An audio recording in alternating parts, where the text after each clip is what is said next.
Bienvenue dans l'Éveil du Phénix, le podcast pour celles qui ont traversé des tempêtes, surmonté des épreuves et qui se demandent encore « Et maintenant, j'en fais quoi ?»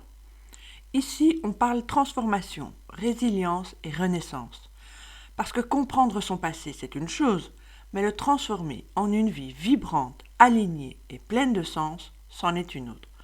Je suis Saïda, éveilleuse de Phénix, et je t'accompagne à déployer tes ailes pour que tu ne sois plus seulement survivante, mais bien pleinement vivante. Alors, prête à embraser ta métamorphose? C'est parti!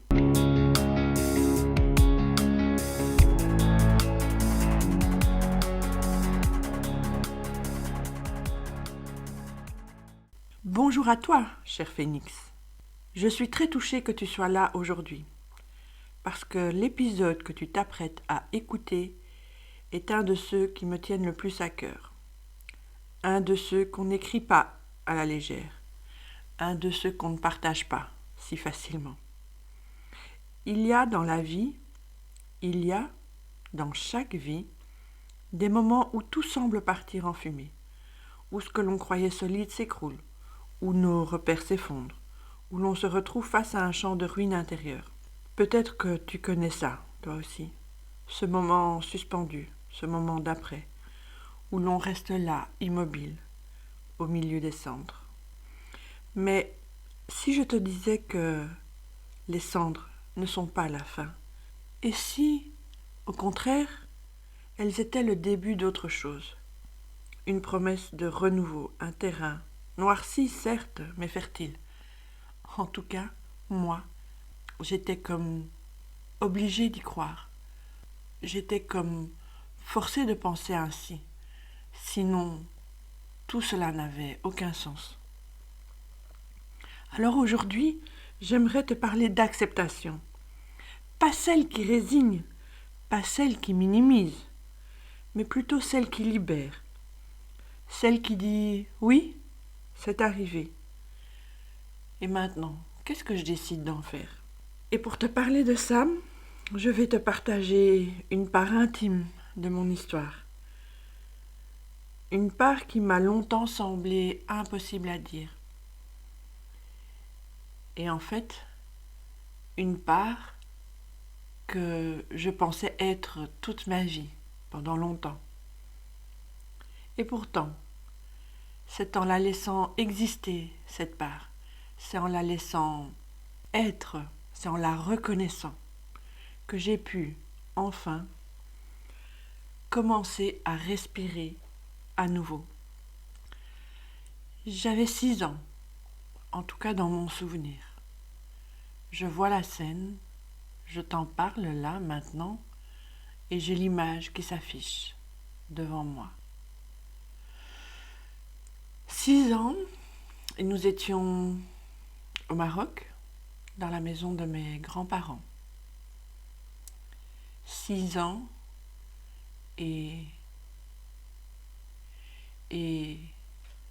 je vois le sexe du frère de mon père. Il me le montre.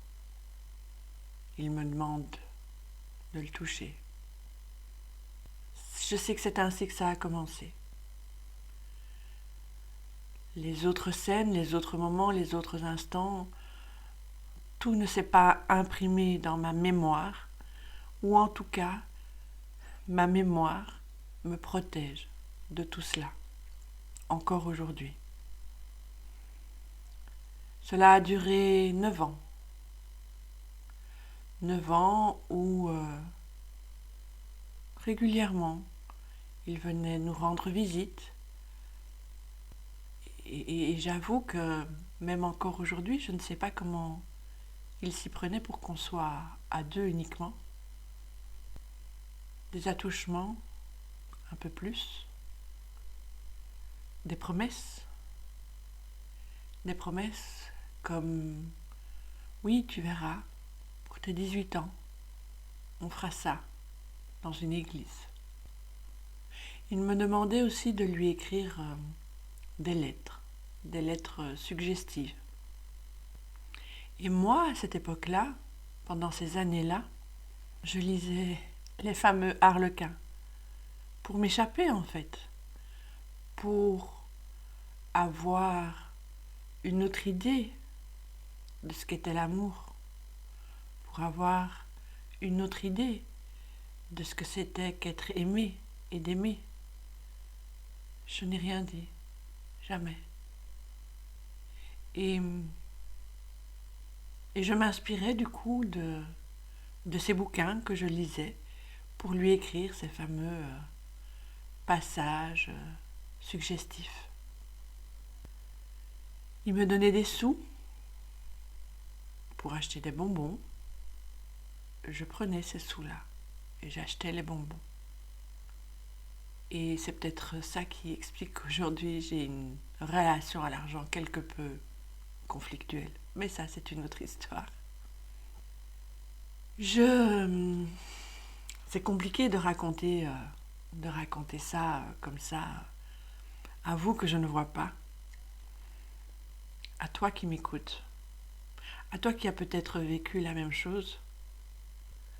Mais donc, un jour, son épouse tombe sur une de ces fameuses lettres.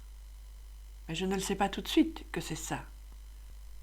Ah oui, en vous parlant de ça, je me rends compte que j'ai oublié le passage où on habitait une maison quand j'étais toute jeune, et puis à un moment donné, on a déménagé dans la même maison que mes grands-parents. Et lui habitait au-dessus de mes grands-parents. Et donc un jour, sa femme, dans la cage d'escalier, m'appelle. Et là, je sais qu'elle sait.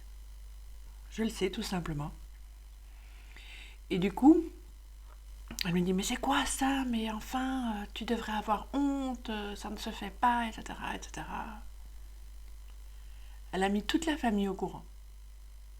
Toute la famille. Y compris mes grands-parents. Et pour toute la famille, c'était moi, la fautive. La seule et unique fautive. Alors mon père et ma mère n'étaient au courant de rien, bien sûr.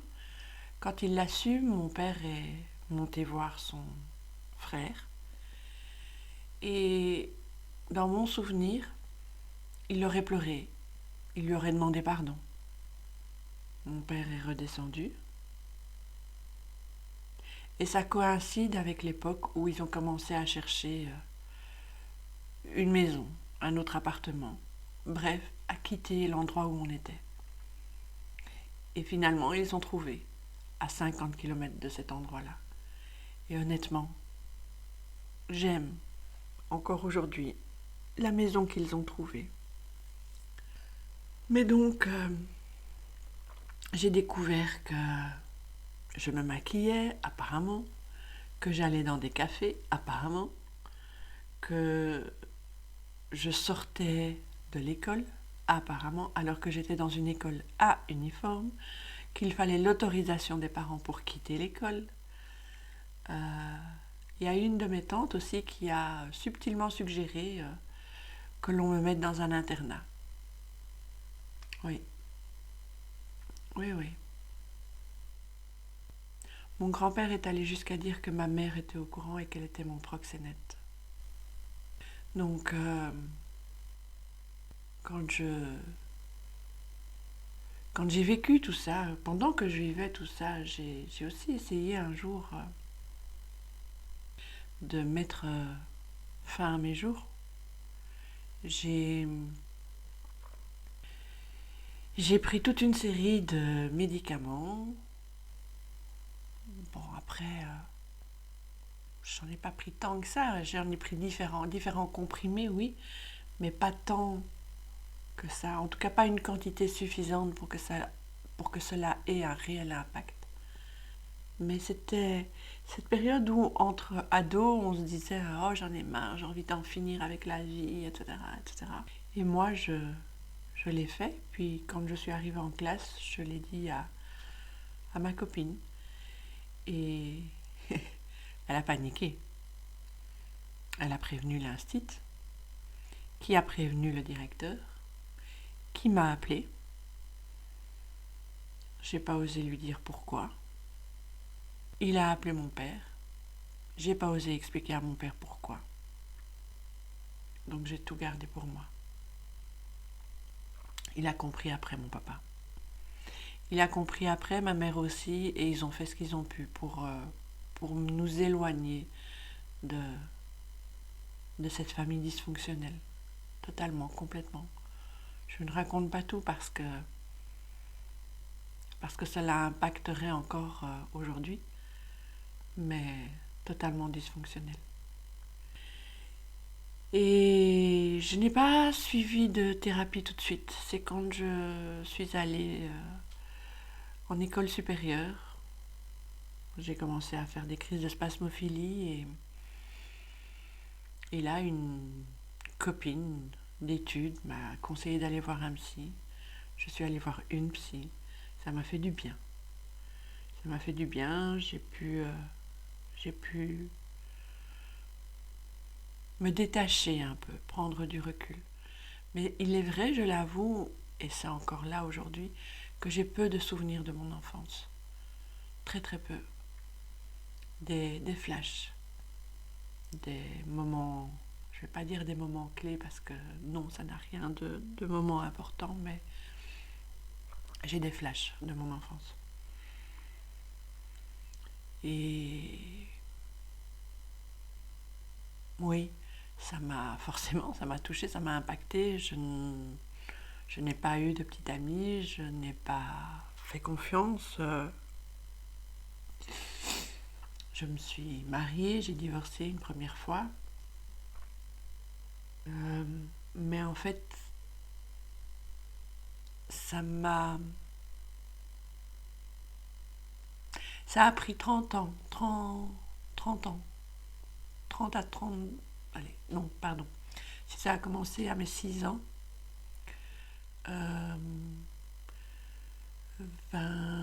25 bonnes années, 25 à 30 ans de ma vie que ça a impacté. Parce que j'avais le sentiment, effectivement, que ma vie ne se résumait qu'à ça. Et alors j'avais ma tête et le reste du corps. Ce reste du corps était étranger. Ce reste du corps était un outil d'observation, d'analyse, un objet scientifique. J'étais beaucoup dans ma tête. Je le suis encore aujourd'hui, mais différemment. Mais il y avait vraiment cette séparation tête et corps. Et puis j'ai rencontré mon chéri, qui m'a acceptée comme je suis, avec mon passé, mon histoire, et qui m'a fait découvrir ce qu'était l'amour, le vrai, le véritable, le sincère, le beau, le pur.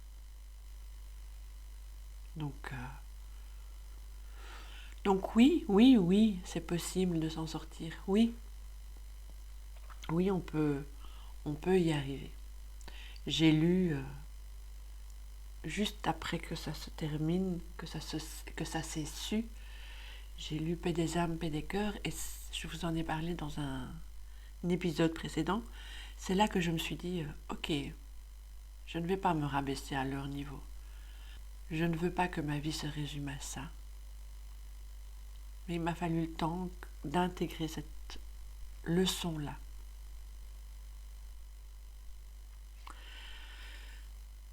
Merci de m'avoir écouté jusqu'ici.